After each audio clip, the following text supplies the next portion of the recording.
Welcome to the Q Podcast. Q is about conversation. If we're really concerned about ending poverty, we've got to be more concerned about creating justice. Our cultural products as Christians need to both defy and resonate with the culture. And God's doing amazing things. His church is expanding, his church is growing. It's not what's the purpose of my life, it's what is the purpose that's been assigned. Stay curious, think well, advance good. This is Q.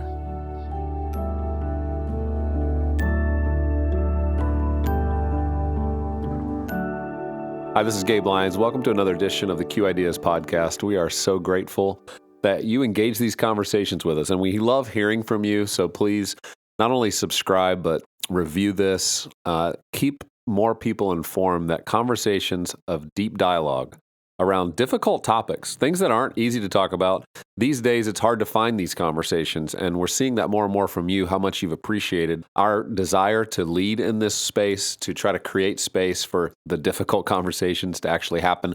And that happened for us as we convened people over these last couple of months. Our Q&A event that we hosted had an amazing set of conversations, and one of those was around the topic of race and justice. And we wanted to bring in a few people to just talk around what happened in 2020 around this conversation. How should Christian leaders approach it? How should pastors be thinking about their role in these conversations? And how do we listen more and learn more? How do we hold to good, true, orthodox theology, but also stay very aware of the current conversations and not necessarily be those that are shifting with the wind of the age or the spirit of the age, but those who understand the conversations of the age and certainly know how to engage those, not to just write them off, not to just say, oh, because you support this particular group or this organization, I'm not even going to engage this conversation. That is not something we get to do. We have to engage. We have to listen.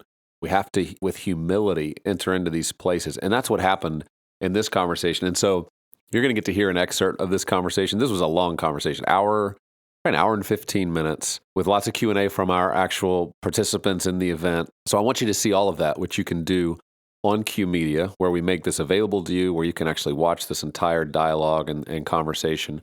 But today, we wanted to just give you a little taste of it, let you in on what that dialogue was like, and you're going to see pretty quickly we're jumping in deep. And we had with us three people who, in this particular clip, were speaking about this.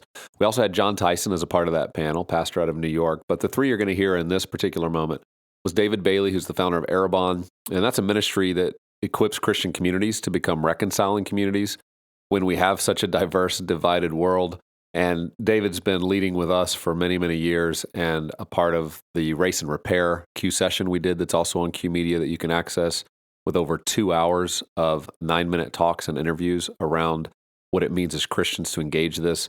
But in addition to David Bailey was Rasool Berry. He's the teaching pastor at the Bridge Church in Brooklyn, and also a team member with an organization called Embark that's focused on millennials. And he's very passionate, and you'll see this, about just communicating the spiritual truth into our moment. And so we just love having him as a part of this. And then also Mika Edmondson, who's a pastor, a lead pastor at Koinonia, a new congregation that's here in Nashville, planted by Christ Presbyterian Church.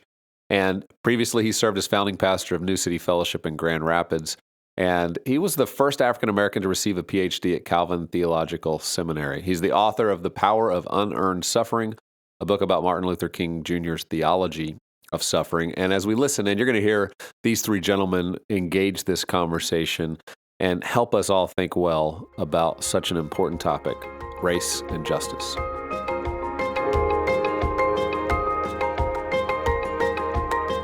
And I know for me, there's been a level of frustration. There's been a level of frustration with white brothers and sisters who don't like what they see in Black Lives Matter and find more energy critiquing that, right, but not actually partnering up with Black people who they're like in relationship with to address issues that are going on in the Black community. And it's a very significant salt on the wounds when I hear, you talk about blue on black crime, what about black on black crime? And I'm like, have you not seen what Rasool and David and Jude 3 and The Witness, have you not been seeing what folks have been doing for a really long time? And so could you just maybe just spend a little time talking to the thing behind the thing, the pastoral issue of this political concern. Yeah, and like you said, we both been in like a foot in each world. I've been on staff with Crew for 20 years, and so predominantly white context, and yet at the same time, oftentimes engaging from a ministerial context in a predominantly black space, and that is really one of the most painful and difficult. There's a re-traumatization that happens when you see something like that and you're traumatized, and then you articulate it, and someone is then parsing your words or challenging the very identity. It's almost like if you saw a family member get shot and killed, and it's so like, well, did you really, like, you know, what did they do though? Right. And you're like, yo, my family member just got shot and killed. Why are you asking me this? And so I think that there is a challenge that's pretty complex on a few levels. I mean, one, just on the basic level, I remember when Jesus was asking, when was conversing with the teacher of the law, and the teacher of the law asked him, which is the greatest commandment? Jesus was like, well, you read the Bible. What do you think? And, you know, the person said, love the Lord your God with all your heart, mind, soul, and strength. Love your neighbor as yourself. He said, cool, you got it. And then it says, seeking to justify himself. He asked, who is my neighbor? Yeah. And that phrase, seeking to justify himself, says everything about the context of what was going on there. So I want to already believe that I'm good. So as a result of that, I'm going to put the pressure on you to narrow the scope of what I'm supposed to be concerned about. And the reality is, I can actually relate to that in a different way over the last few years. So I remember when the Me Too movement was the conversation that was happening. And I was shocked to see all these like well-known men like just embroiled in, you know, these horrible acts of violence toward women. And I remember turning to my wife and my daughter, I'm like, this is crazy, this is shocking, isn't it? And they were like, no, it isn't. You're right. And then they began to relay stories of walking down the street in New York and catcalls and this and that happening in these scenarios. And I realized I wasn't aware of where I was coming from as a man, and the fact that there was a whole story that I wasn't aware of. And I remember watching The Color Purple on Broadway, right? And being like, yo, I'm feeling like I'm getting a few hits in as a black man in this story. And there's a sense of seeking to justify myself, disassociate myself from the situation. But it's like, no.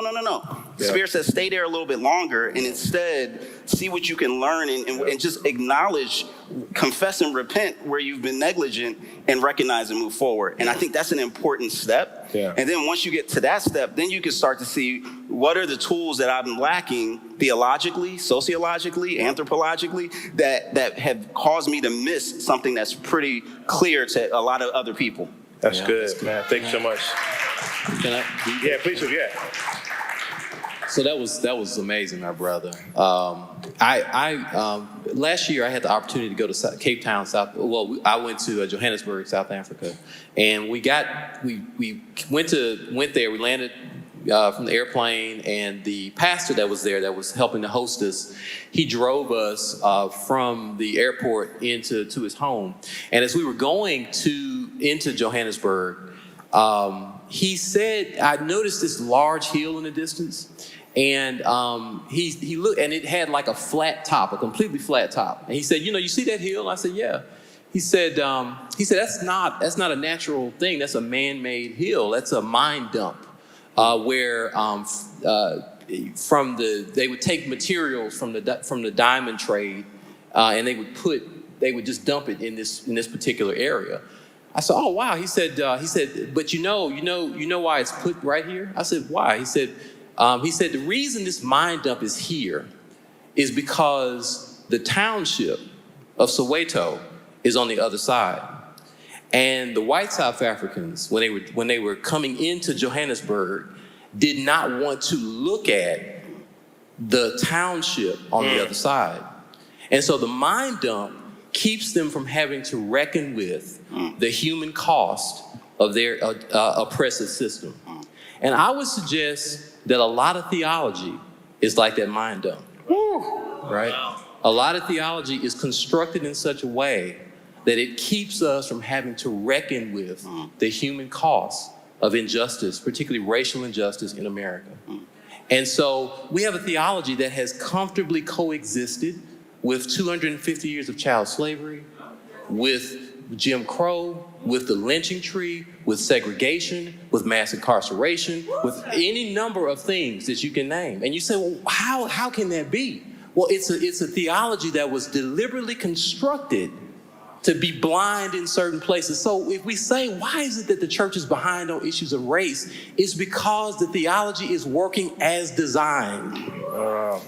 And what that means is we need another theology, a biblical theology, that actually tells us the truth and allows us to see the township. It's amazing that Jesus, when he was born, chose to be born in the township. Right? Appreciate that one more time, brother. Yeah. So anyway, but I'll leave it at that. But I think, so this issue is a big issue. It causes for us to listen to one another. Christian men must listen. They must sit at the feet of Christian women, because when they read the Bible and when the Lord speaks to them, they're going to see some things that we as men will not see. Amen. It's significant that the first Bible teacher that Jesus had was his mother. That's significant, right? I mean, we don't hear much about Joseph's Bible teachings to Jesus, right? But the Magnificat, right? Mary's song that she sang in praise to God, the themes of the Magnificat is coming all out in the Sermon on the Mount. And you say, where did he get that? Well, Jesus got that from his mother, right? Who the Father used to speak to the Son. Okay, so that's teaching us something. Yeah, I mean, one of the things you kind of share is that, I mean, one of the big challenges, particularly in the theology just isn't made in a vacuum. It's being built off of history. And in the historical line, particularly of conservative white evangelicalism, is a disembodied theology. It's been significantly captured by the Enlightenment. And, Jamie Smith kind of talks about this in his book, Desiring the Kingdom. But Carl Ellis talks about this in a lot of his work, where he says, theology is both ethics, it's both epistemology, what do you know, and ethics. It's we say side A and side B. And particularly history, particularly in the white Christian historical line, is really about knowing the right things. But I quote you often, you say that there's been a form of Christianity that allows you to be both pious and racist at the same time.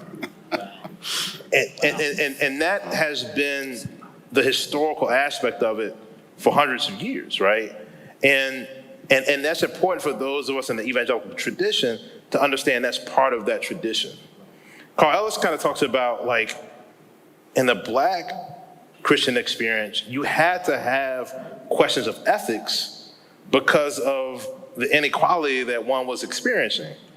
And you also had to have an embodied theology because there was a false anthropology of what it meant to be. People were saying, hey, you aren't human.